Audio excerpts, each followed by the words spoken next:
Welcome along to this special bonus episode of Daftaboutcraft. Those of you who listened to our most recent episode will have heard our interview with Dan and Sam from the Beech Brewing Company in Worcestershire, and because we had such a great time talking to them and we spoke to them for much longer than appeared on the episode, we're going to present to you a fuller version of that interview. So sit back, relax and enjoy the Beech Brewing Company. Right, so you're listening to Daftaboutcraft, and we're absolutely delighted to have a brand new brewery featuring on episode number 10, Copper Beech from Stourport in Worcestershire, and we're joined by the brains behind the operation, Sam and Dan. Welcome to the podcast. Hello. This must be your first, I say interview, it's not really an interview, but first chat with anybody then, because you're brand new to the scene. Yeah, other than a little piece in the local paper. I did see that, actually, yeah. Yeah, but other than that, yes, you are the first. So do you want to tell our listeners a little bit about yourself, but a bit of your history and what made you start a brewery in really strange times? I'm very vocal about it now, but not before. But I've suffered with mental health issues in my time, and there was a period. I've worked in high pressure jobs for a long period of time, senior management, operations management, and with that comes the pressure. And my work life balance wasn't great. I went through a period, it was pretty tough, and so therefore I needed a hobby, which is one of the main reasons. Equally, it's been born out of being pressurised into drinking real ale, which I can thank John, one of the co-owners, for. I was very much a cider drinker, so pink cider, mango cider, all of that, craft cider. Never a big fan of beer until going to the football with John, so the Kiddie Harriers, which are literally next door to where we live. So got into sort of beer that way, started to enjoy that aspect of it, tasting new styles, obviously starting off with the likes of HPA, Worcestershire Way, classic beers, local classic beers, and then moving into stuff, Club Tropicana from Tiny Rebel, Jaipur, and just getting a real feel for the fact that, I like this. I like the taste of beer. I like the taste of these beers specifically. And I think the thing that happened was, just after Christmas, wasn't it? We went on the Severn Valley Railway for a bit of a pub crawl, and we ended up in a little micro pub, which is just down the road from us, called the Weavers. And on the wall, I don't know if you've ever been there, but on the wall there's a diagram on a chalkboard of the brewing process. And very drunkenly, I was like, I want to learn what that is. And I think the next day I went on Amazon, found a book called How to Brew by Greg Hughes, read it within probably 2 or 3 days, was enthralled with it, jumped onto a website, found a short course by an American chap called Bob Sylvester, who runs a brewery. He's quite well known in America for sort of sour beers and things like that, and enrolled on a course which is just like an online course, and probably did that in a week as well. The thing you have to understand about Dan's personality is he's very all in or not at all. It's like once he gets going with something, it's not half a toe, it's like the whole hog. He goes all the way. I think that's a personality which really suits craft beer though, because once you start meeting people, we're all pretty much the same. It's once you get in, you don't get out. You just get further and further in, and you're just more and more interested in it. It's like, well, how does that work? Why does that do that? I want to know about that. I want to try that. And it's true. My 2 years of learning the brewing process are probably the equivalent of most people's 6. I probably go to bed every night and I'm reading a book about beer. I'm either listening to a podcast. But just, when we were in lockdown and we were walking everywhere, just listening to a podcast, so just really in depth with it. I'm never satisfied with what I'm doing in the process, so I'm always looking to improve it, which is another thing. So that's another element of Dan's personality.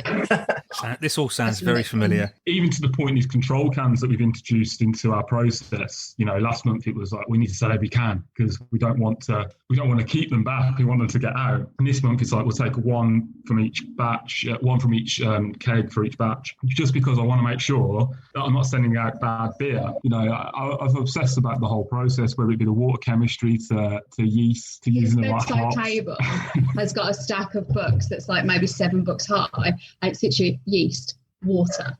What else is there? Malts. Yeah, he's got a massive book on each element. Yeah. So from that trip when you went into the pub and you saw the diagram on the wall to now, how long was that? How long is that? It was 2018. Yeah, January 2018.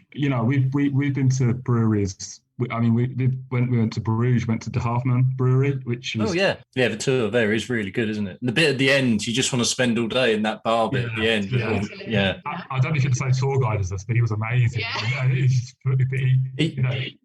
They love it, don't they? They want to tell you all about it, and that was when we first met each other. That was 12 years ago. Yeah. So we were into, without realizing how into that process. So seeing that process on the wall, and literally, I think I escalated, and it's probably going to be a bit of an eye-opener for Sam, but I probably escalated from spending £150 on my first kit to nearly £1,000 on buying a decent free. And the other thing is, a lot of people at homebrewing do one-pot systems. I couldn't do that. I had to go for the traditional route. We had to take over our entire kitchen and have things on different levels, and it was insane. That's basically how it's got to this point, because he ended up expanding the home brewing so much and just it was taking over the house. So I was like, you've got to get, if this is serious, you've got to get this out of the house because it's just taking over. So do you brew in the shed now that I've seen pictures of? Looks fantastic, the shed does.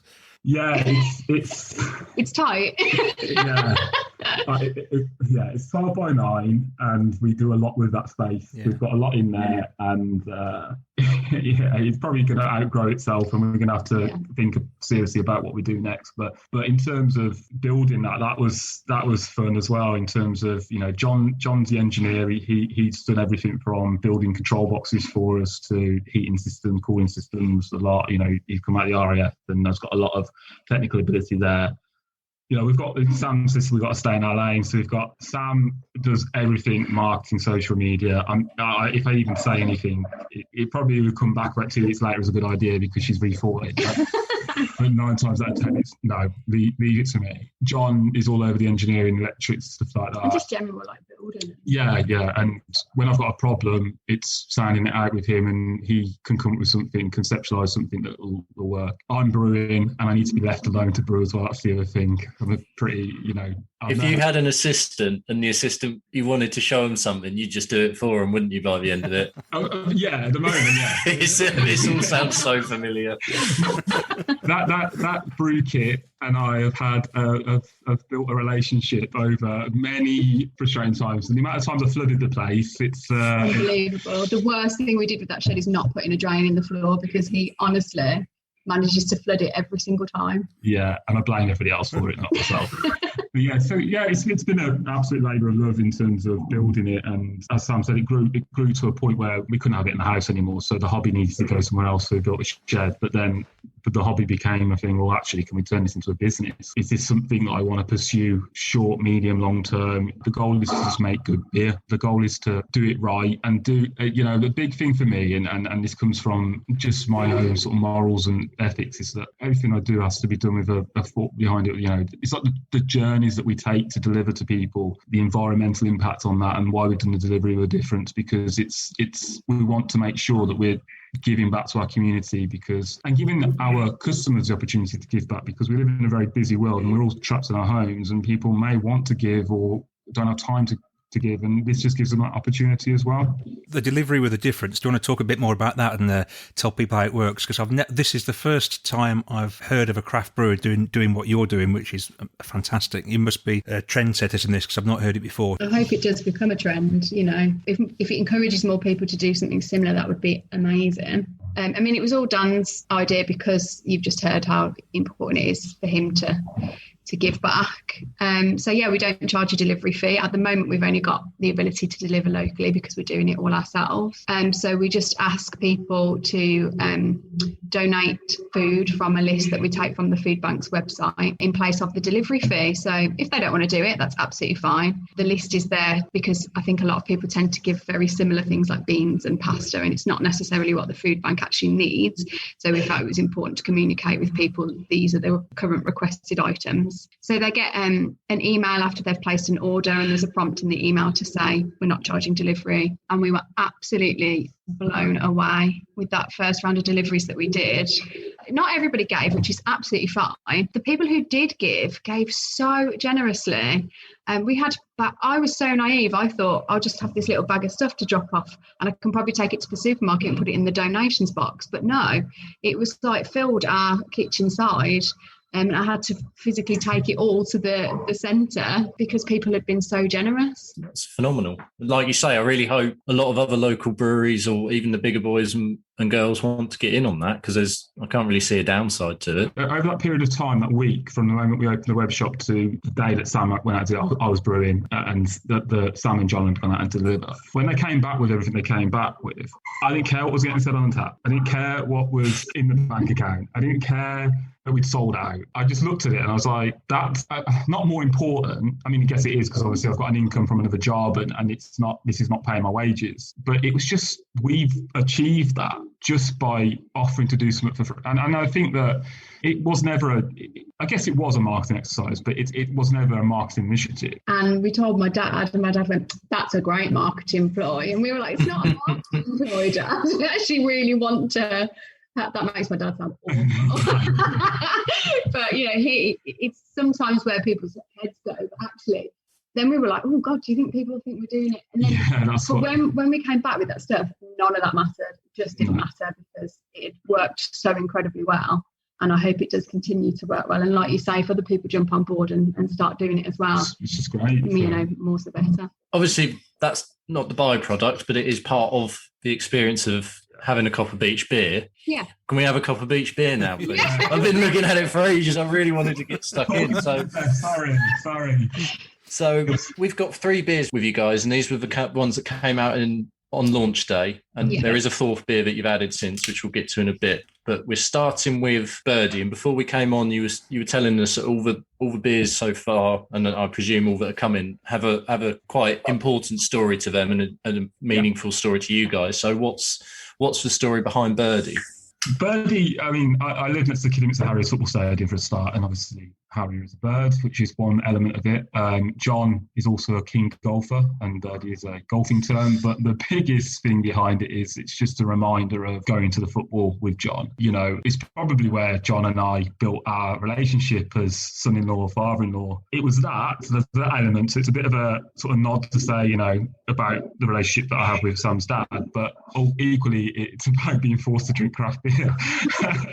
and I mean, made to feel bad because they drank cider or San Miguel. Yeah. So Birdie is a 4.6, I want to say. Yep, 4.6 pale ale. What have we got in here? This is one of the things we're always interested in. So it's very hazy, really nice and hazy. But what was sort of the process behind this one then? So this one is a nod to John as well. John loves Simcoe. So John's favourite hop is Simcoe. He's obsessed with Simcoe. So it was about making a beer that was a bit sessionable, because some of the beers that we'd made previously in the test batches were north of 6%. Nothing wrong with that. So we wanted to be a bit sessionable, but north of 4%, and making sure that it had a good balance between that. You can get a bit of a malt backbone to it as well. The real point behind it is to showcase Simcoe as a leading hop. A lot of people obviously, and I have done it myself with the iteration of NYC that's coming out this month, a lot of people use Simcoe alongside other hops such as Citra and Mosaic, and obviously it has its impact in lots of different, and that's the beautiful thing about brewing. You can brew any beer differently with a different hop, and you get a different reaction or a different yeast and different malt. And this is Sam's favourite beer. It's becoming my favourite beer. I absolutely think it's probably the best beer I've brewed. NYC was that beer, and I think I've refined it again. But yeah, that's pretty much the story behind it. I mean, the yeast we use is Verdant, so obviously that became a big thing for August last year in homebrewing circles, where Verdant yeast became accessible in the market. And obviously I tried a batch of it, and I was like, okay, this is good. This adds another dimension to my brewing, because there's all the stories that, if you read any book about brewing, the story is that a brewer can get the beer to the fermenter, but it's the yeast that turns it into beer. So another critical part of looking at that is the yeast strains that I use, which adds that. Do you find yourself now, when you drink somebody else's beer, comparing them to your own beers? You must do, surely. You can't not, but it's... Yeah, I would say they're better than mine. they're not really comparable for lots of reasons, are they? But you do find yourself going, do I enjoy this more than what we brewed? And if so, why? Because that's the important thing. Well, you've been a bit of a journey with my beers, haven't you? Because there's a point where Sam would go, oh, there's something not quite right. It's a bit like what I used to do with her cooking, actually, to be fair. Let's not go there. It's good to have people like that around because, that obsession of trying to perfect things. I was like, okay, it's really hard to explain, but they just didn't taste professional. There was still a taste where it just didn't taste refined enough to be a professional brew. And it had this turning point suddenly. And I was like, you could have given me that and said it was from anywhere. And I would have, that tastes professional. And that's when it started to turn. Well, I'm enjoying this, definitely. How Absolutely. about you, Dave? Yeah, very much. I like Simcoe. It's 4.6 and it doesn't end up tasting like water on the back end the further you go. It stays bitter. And I think that's I don't know because I wouldn't have the brew in-house, but I'm guessing there must be an accomplishment within that because so many session pails fade away to nothing and I'm out after about half a can because I'm bored. Well, I really appreciate that because that came from a criticism from John where one of my beers was too thin. So I went on away and looked at what that was all about. And it is part of the process in terms of the mash temperatures that we use and obviously the grains that we use to our body at the same time and sweetness as well. So, yeah, no, I really appreciate that. So it sounds like you really want your beers to do the talking, really. Yeah, because we started to get a bit nervy towards the launch because obviously we had the cans and we only had the mock-ups from the designer. We hadn't actually seen a physical can. So when we saw the physical can, I was panicking that the actual real can wouldn't look as good as the mock-up. And then I was like, oh my God, they look better. And then, of course, people start going, wow, those cans are amazing. And one of the important things for me was that they were appealing to men and women because I think this can be quite a male-dominated scene when actually there are a lot of women out there who are big into this scene. And I wanted them to be appealing to men and women because women a lot of the time do the shopping. So if ever it was to end up in a position where a guy goes, go and get me a couple of beers, I want a woman to be attracted to our cans as well, if that makes sense. Yeah, definitely. So, we started getting all these comments about the cans. And I said to Dan, I'll tell you what, mate, if these beers do not taste good, we are in trouble. They cannot be all style and no substance. Well, I've just got to the end of my can of Birdie, and I've got to say the last mouthful tasted the same as the first mouthful. And the first one was good, and the last one was good. Like Dave said before, there was no tailing off. It was it's held its own all the way through. I like that a lot. Excellent. Should we open the next one? Yeah, let's do it. Let me go and grab it from the fridge. 2 ticks. I don't know if you've noticed, but I don't know if you looked at the QR code or... I'd noticed the QR code, but I hadn't gone any further than that. So what's the... That will take you to the page on the website that tells the story of how the beer got its name. Ah, very good. Oh, I see now what's in a name. Yeah.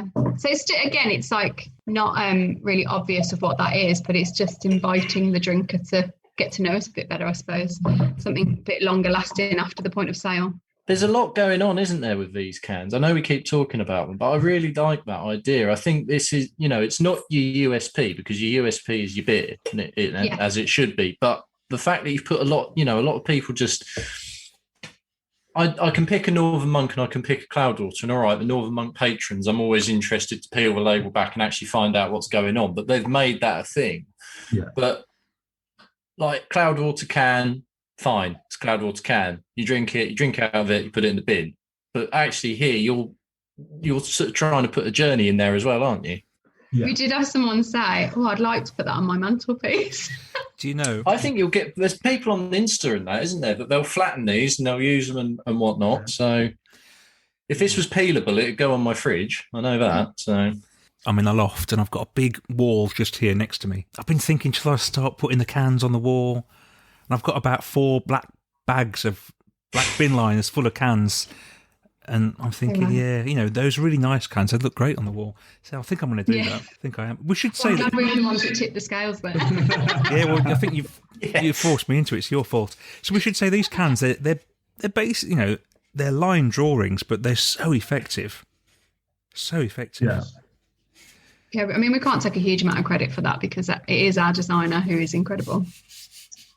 Yeah, he is. But it is a massive part of the craft world. You know, we'll go into a shop. Can art can just make us buy a can. We didn't go in there looking for that can, but we've seen it on the shelf. Yeah, we'll have that one. No idea what's inside it, but the can has made us want to taste the beer. You know, my thing was with the design the most was that in the research phase, you know, looking at lots of the cans, there are so many cans that are interesting designed, but you wouldn't have a clue who they were from, and a lot of them look very similar. Yep. So you could put two together and you wouldn't know they were from the same brewery a lot of the time.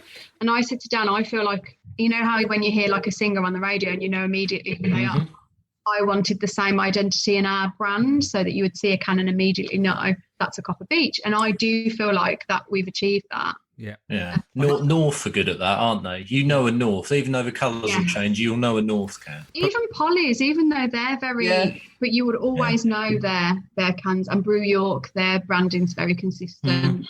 And I think you'd be able to pick them out.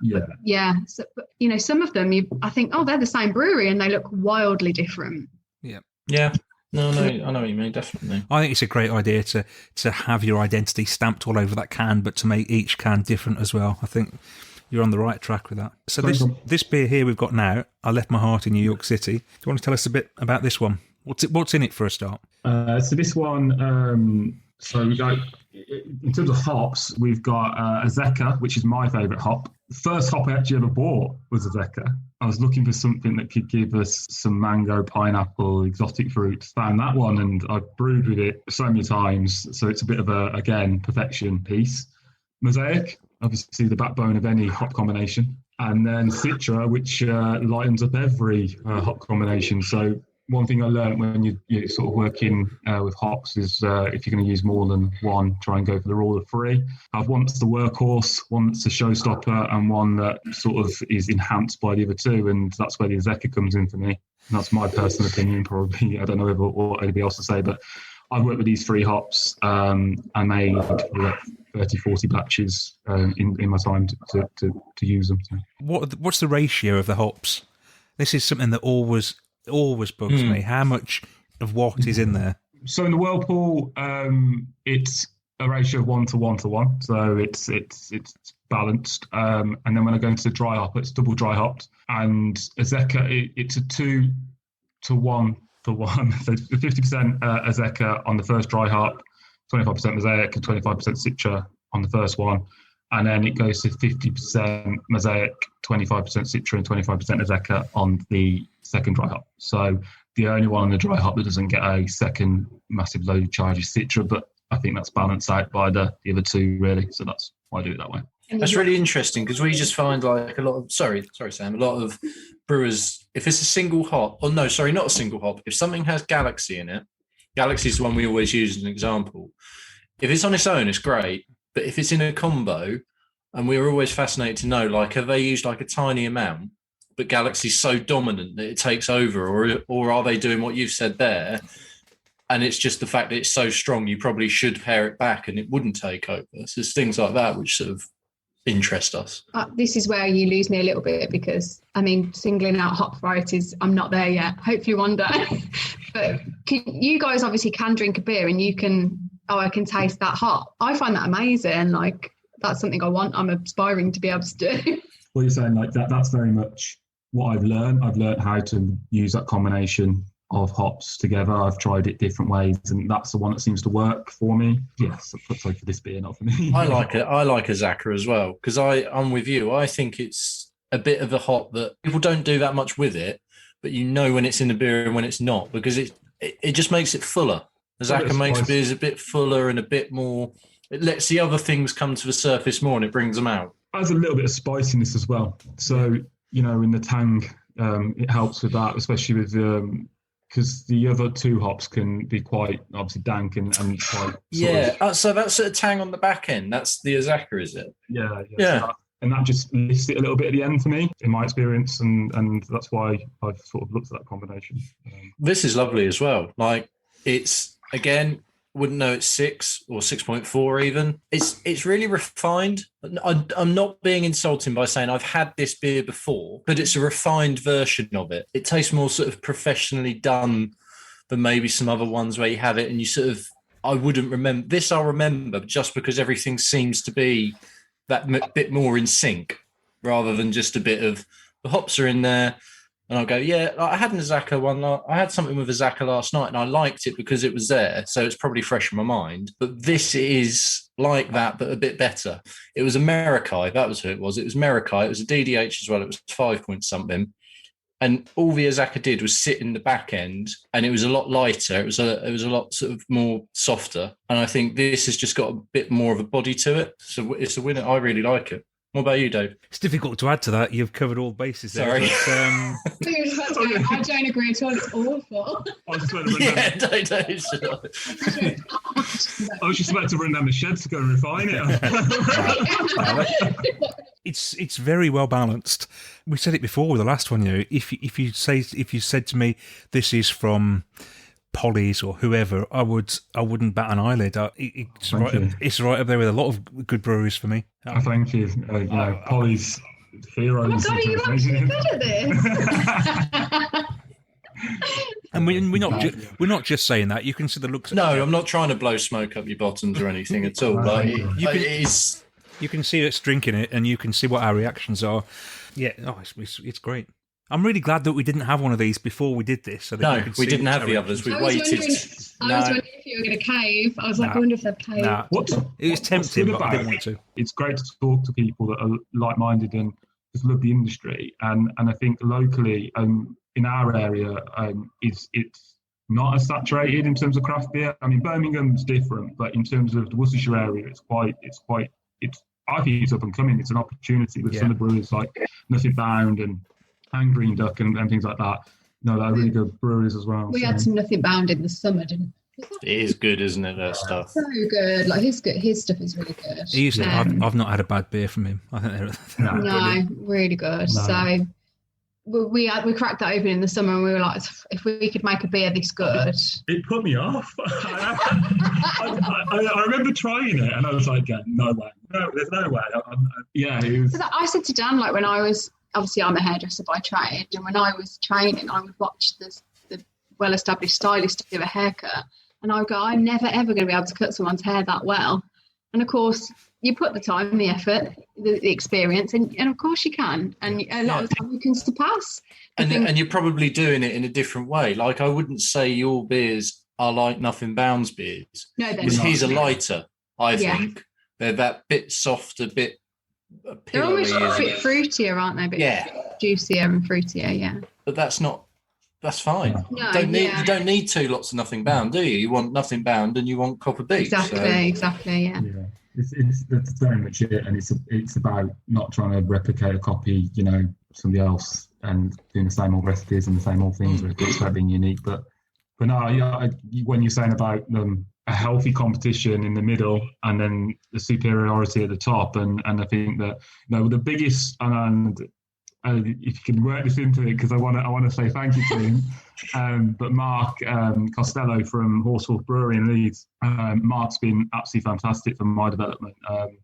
Never a time, he might have missed the odd message and not responded, but he always gets back to me about anything I ask him, and that's been a real great help. I mean, I look at Mark's journey as an inspiration in terms of where he came from. Very similar sort of starting point to where he is now. Actually, he should quit his job just before a pandemic and has made it work during a tough time. And he's a great chap, and he's been really, really helpful. We had plans, didn't we, to go? Yeah, we had plans to go to Harrogate. But obviously. Yeah, and if you can get hold of any of his beers, they are good beers. He's got some great beers. And what was the brewery called? Horseforth Brewery in Leeds. Well, it was funny as well. One of my school friends lives near him and found our brewery via his brewery. Oh, really? And I didn't realise it was our brewery. So yeah, it's been really nice for you to be able to find those people. Yeah. And them to be responsive as well. That's a good thing, because it's critical world. You're getting graded all the time on taps, and you're getting stuff on social media. That must be quite daunting in a way, because every step of the way there's somebody out there ready to criticise your sort of heart and soul and your passion for what you do. they're not going to think twice about saying this is horrible, I don't like this, behind a computer. Don't screen. try and make me feel bad. I didn't want. Look, if you feel bad, that's up to you. It has got on more on my radar since we started the podcast about doing that, because, as you say, it's always someone behind it. It's easy to take shots at Northern Monk or something. But no one cares about it as much as you do. Like no one can care about it as much or more than you do. So it's very easy to just go, that's not for me. I don't like that. It's gross.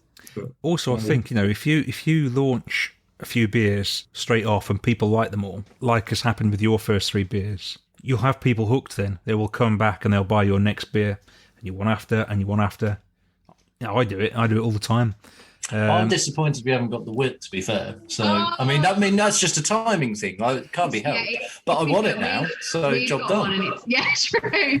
It's probably not quite ready yet either, is it? No, it's still got another week of conditioning, really. They'll be perfect when they go out. That's another point, actually. I can condition. I don't force carbonate. I don't have the equipment for a start or the space. I do can condition, so I do think that adds a little different layer to the beer as well, in terms of that complexity as well, because we don't find the beers. I can find the beers, and I've got vegan findings, but I choose not to because I feel like they strip a layer of flavour out. And I know a lot of people, including John, at one point, if it wasn't clear, they're not touching it, and there is potential that there's a slight film of yeast at the bottom of every can, but I think that's, again, going back to traditional techniques, and brewers like the Colonel, they still bottle condition, and I think that it's got its place within the market still. But I think a lot of people are running to canning machines. I can't afford one. I haven't got the space to do it. So the way I have to reduce oxidization is the way I do it. I was just talking about canning machines because Green Duck did their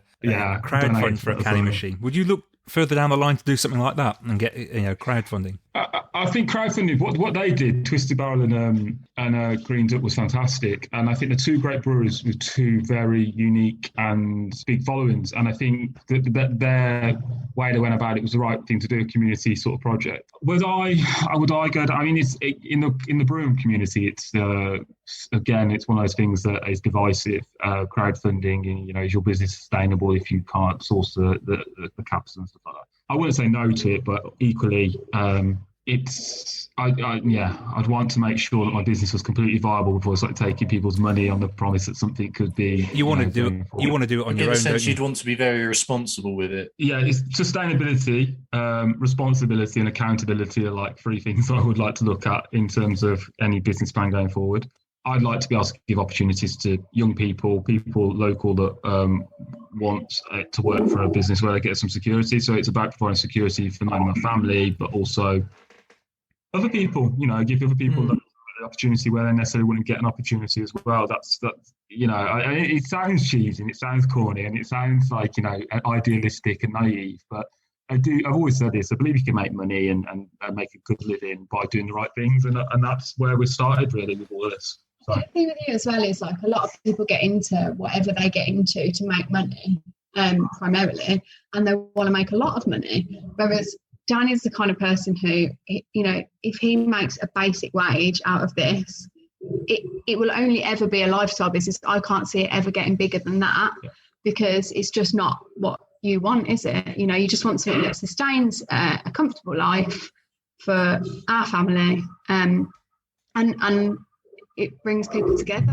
in whatever way it does, and it supports our community in whatever way it can. And also gives you a lot of pleasure making it as well. So, and that is the main thing for you, isn't it? Like, I know Dan touched on it a bit earlier, that he's really started this and found that it soothed his mental health struggles. So, continuation of that is important. I get the sense you'd struggle if, say, things did get bigger, and then all of a sudden there was 2 or 3 people in the middle who were managing the business, and it wasn't your business anymore, which would obviously be the 2 or 3 steps down the line. No, it will never get that far. I think there's a lot of stories, and you'll probably see a lot on beer Twitter and stuff like that, about people wanting to sell their brewery out to Anheuser-Busch or something like that, because that's obviously beer time with Heineken and stuff like that. And they'll joke about, we made it because we've sold out and stuff like that. But I would never want that to happen. And I think that's probably, a lot of people will probably pan me for that by saying that you'll never make any money in brewing if you don't even have that ambition. But if it was ever, if the ambition, the ceiling of the ambition would be to maybe be a regional brewery that people knew and nationally people recognised, rather than it would be, but I wouldn't want to be in a supermarket, if I'm honest. And I think that's the thing for me, but this is all pie in the sky sort of thought, but it's a dream, it's an ambition. And I'll say to Sam, maybe in 18 months' time, she'll try and calm me down. But you've got to have, and I don't think I've ever had that real roadmap of ambition. Yeah, like the way Dan talks about brewing and the brand, and Copper Beech, the way he speaks about it all, I have no doubt that it will be bigger than it is now. Yeah, but I also know that it will only ever get to a point, because happiness is really the goal over anything else. I'm excited to see what gets us to that point. And I really like the idea of having a tap room or something in the future, and just something where you can build a bit of a community with people in the area. It's about finding a home within that. Kidderminster is an interesting area. It's there's a lot of plans for regeneration and things like that, and maybe we can be a part of that. Who knows? At the end of the day, people buy from people, so it's important that you have people feel like they know you. It's quite unnerving though when you decide that you're going to put stuff out there. Yeah, for me. Yeah. When you decide you're going to put stuff on that's on a website saying that it was solving more problems of anxiety, and then you just put yourself out there in that way, and you have such I'm shocked actually that he's let me put as much out there as he has, because I'm very active on social media from a hairdressing point of view. I'm involved in lots of teams in that industry, and I'm very sort of confident on social media. So I was sort of saying to Dan, you really do have to have a presence that is authentic and is you.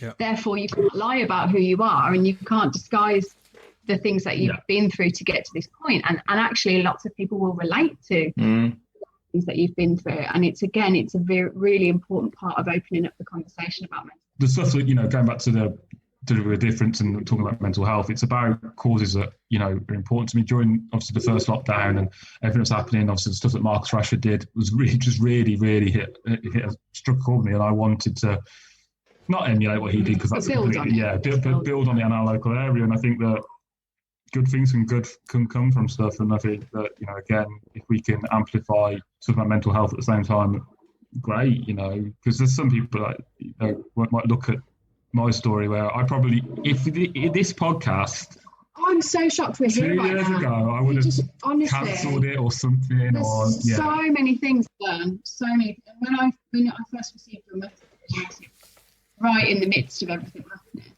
And I said, because I'd not listened, but Dan had, and I said, some guys at Daftaboutcraft, and Dan went, oh my God, I listened to their podcast. And I said, well, they want to speak to us. And he said, oh my God. And I said, well, we should do it. And he went, yeah, okay. And I was like, really? Okay, are you going to do it? Because it's just so, he's definitely come such a long way. If you'd have known Dan 5 years ago, he's such a different person now. To what he was. Not too different.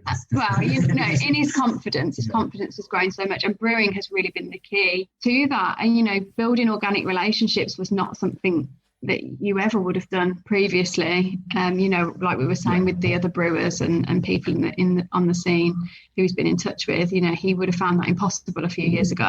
So brewing has really changed a lot of things. It's really interesting you say that, because we're two of the most antisocial people you'll ever meet.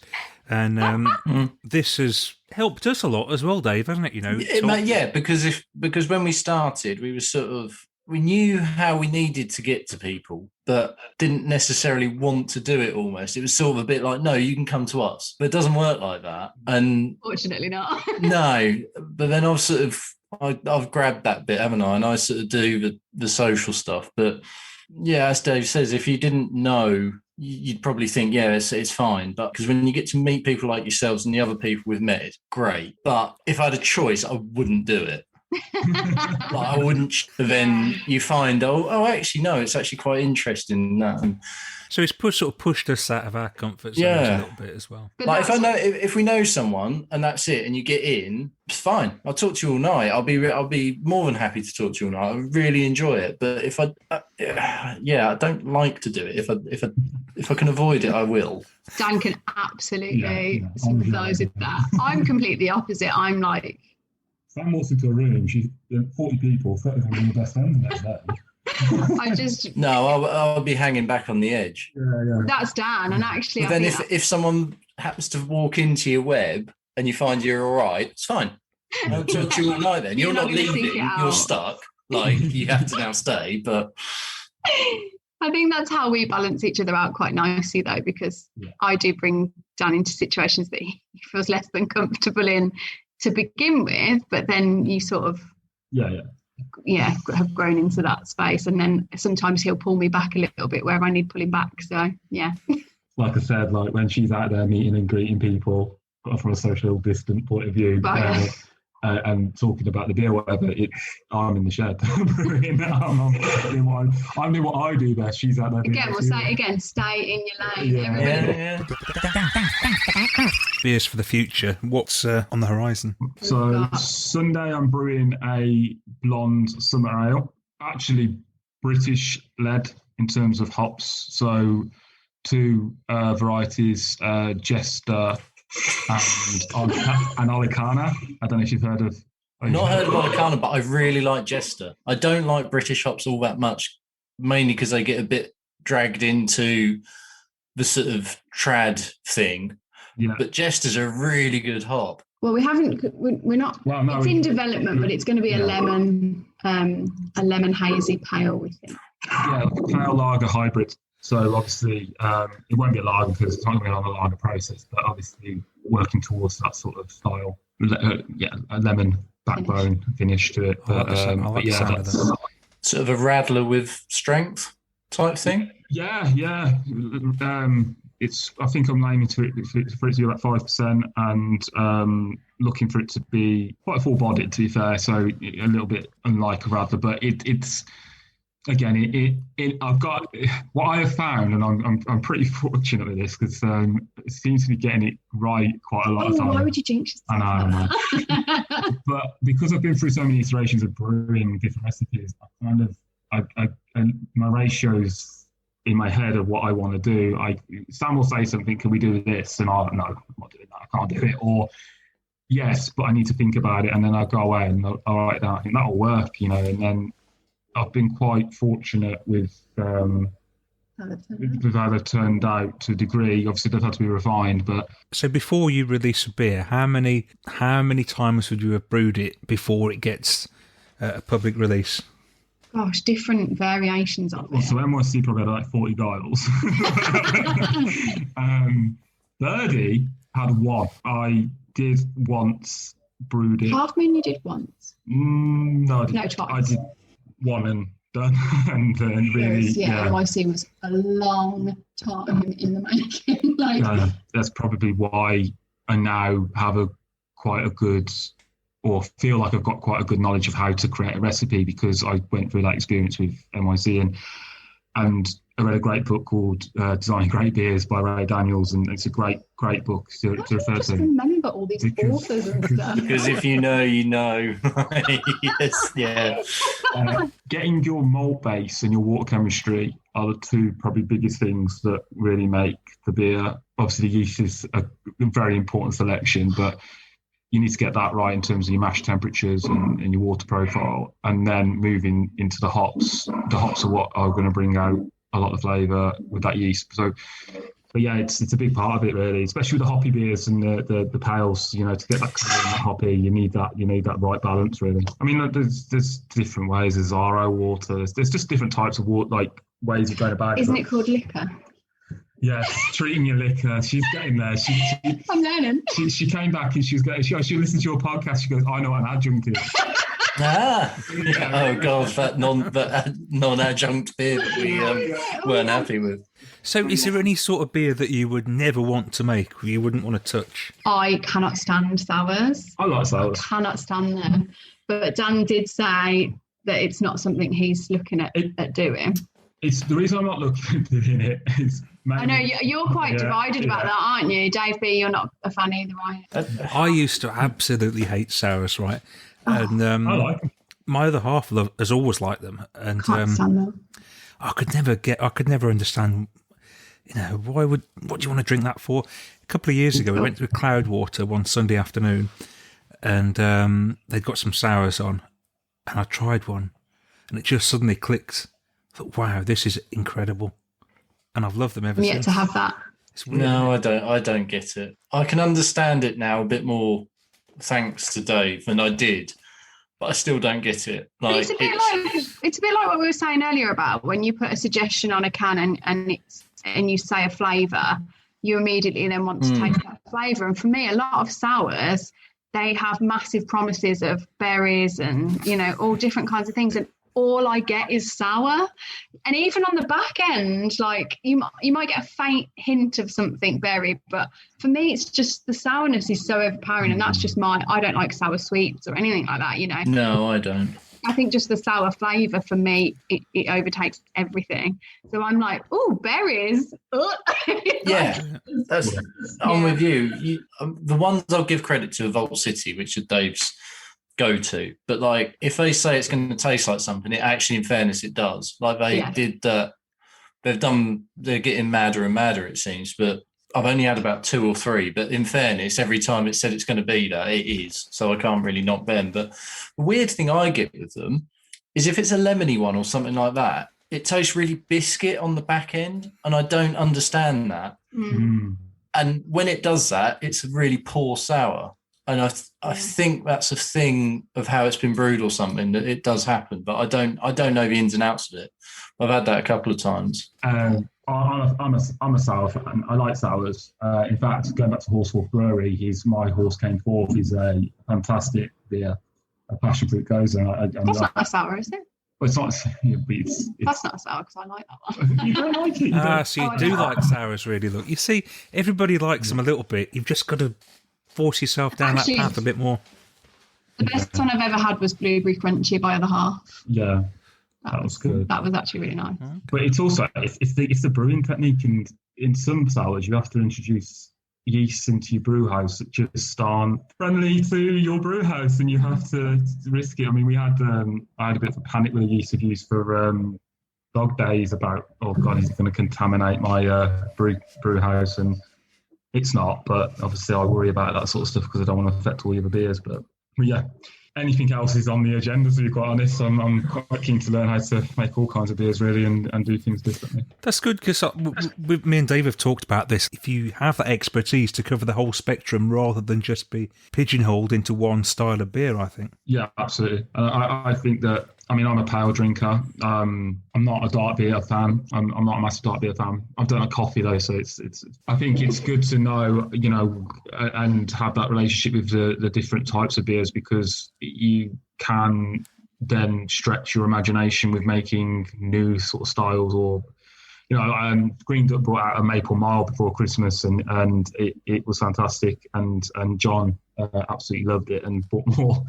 There's different styles like the ESBs that are coming out and stuff like that, but just making them a little bit different, using different approaches. And the beer we've just opened now is Half Moon, which is a zesty chocolate stout, weighing in at 4.4%. We were talking a bit about this earlier, and the Jaffa cake element of it, because it has sort of hints of orange in there, but it isn't an orange stout. Yeah, no. That's exactly it. It's inspired by Dan's pure love of Jaffa cakes. There is nothing purer in this world than his love for that little snack. But it's not designed to taste like a Jaffa cake. It's just inspired by. It's very subtle, isn't it? That orange is very subtle. It's more the rich, chocolatey, dark chocolateness. Yeah. But the zest gives it a freshness that stouts don't often have. Stouts can be quite heavy.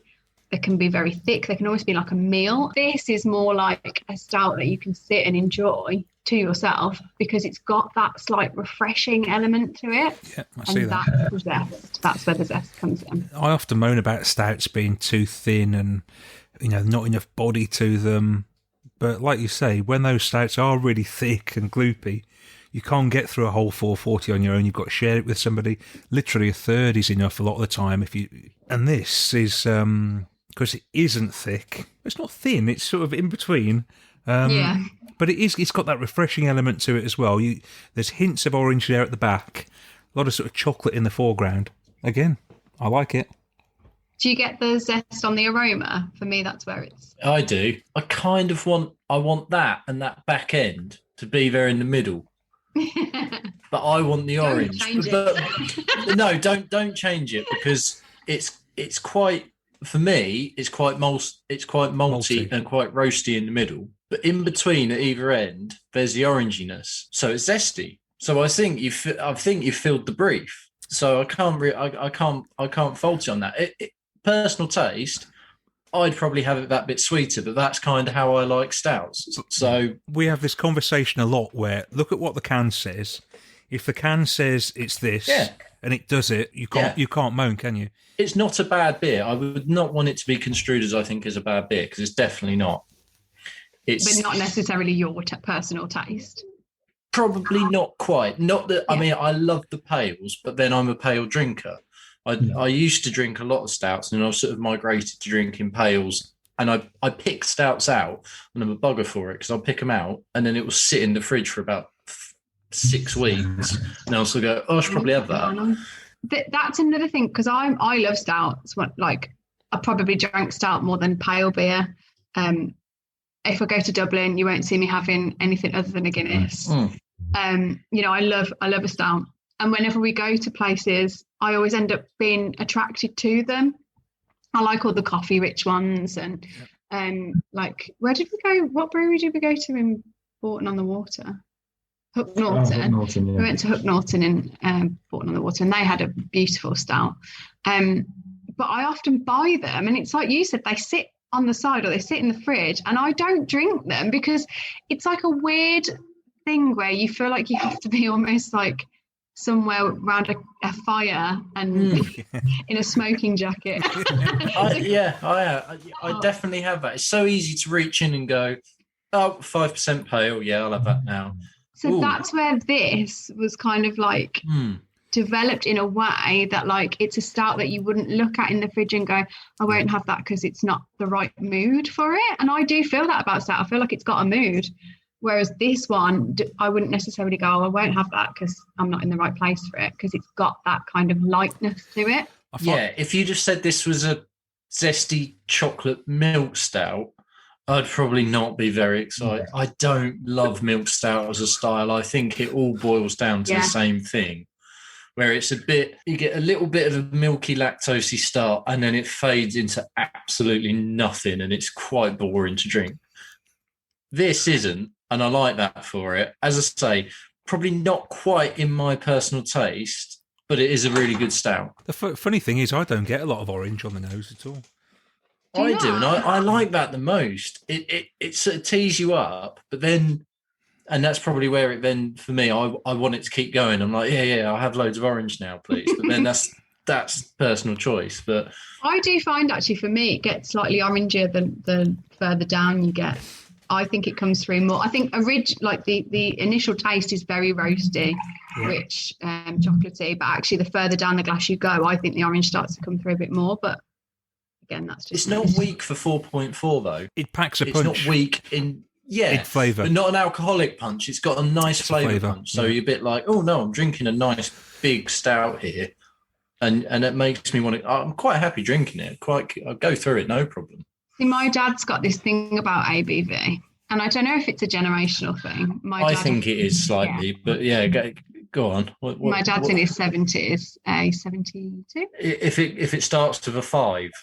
Oh yeah, like he thinks anything under that is like water, or it's not. I don't know. Oh, okay. Sorry, I know people the other way around where it's like, 5. Well, no, can't be touching that. No, he's the opposite. He wants it to be. I think if we made every beer to 10%, he'd be happy. Like, he wants everything to be stupidly alcoholic. But we didn't realise the importance of ABV, and that might just be our inexperience in elements of the industry. But we didn't publish the ABV to begin with on the website. We just put what we were releasing. And my dad was like, you need to put the ABV on. And we were like, no, that doesn't even matter. No one looks at that. Yeah. And the day after the website went up, we had about 4 messages like, well, this is great, but what ABV are they? And we were like, no, he was right. He was right. Is it your intention along the line to do a 10% imperial stout? I mean, the issue of guys, I've got a half beer barrel kit. It's small. If I could get a big kit, which is what my dream is, yeah, absolutely. But when you're getting into those realms, it's got to sit and take up space, hasn't it? Yeah, and well, it is a cost because it's the time that you spend. Like, your yield on one batch is in half. You're going to get 50% of the yield because you can, and that's a big impact on space and time and everything. So it's not undoable. And we've got a range of fermenters. So we've got 3 100-litre fermenters. We've got a 50-litre and a 33-litre. So it is possible that we could look at doing it on the 33 or 50-litre. We currently operate on 4 fermenters, 300 litres, and the 50-litre with the 33-litre held back for test batches. But we could look at getting an extra fermenter. And, they almost pay for themselves in the first month, really. But it's space again. I was just about to say. We just added a new cooling line in there, and basically what I have to do is I have to move the mash tun away so that I can put the. When I brewed the last beer, I put a fermenter in its place, and then the mash tun has to go somewhere else, and I don't think I could fit anything else in there, really. Those massive big stouts are for a bit further down the line when you've expanded out of the shed. As are the double IPAs and triple IPAs. There's stuff I definitely want to get into that realm and definitely work on it. Baltic Porter or something. Would that be more? Yeah. But yeah, there's nothing at all off the table in terms of me looking at it. And to be quite honest, I'm intrigued when people suggest stuff to me. I'll go away and look. Now you said Baltic Porter and stuff like that. I go, well, what does that mean to me? What am I going to do with that? What can I do? Well, I'm just sort of thinking because the sense I'm getting, like from what we've said all night, is you don't particularly want to try and do like an Omnipollo blueberry maple pancake goes or something. But if you could do like a Baltic Porter or you've done a wit, if you could do a spin on a Weizen or something like that, that's sort of traditional, but give it that little kick. That's exactly it. Dave. We'll name it Daftaboutcraft.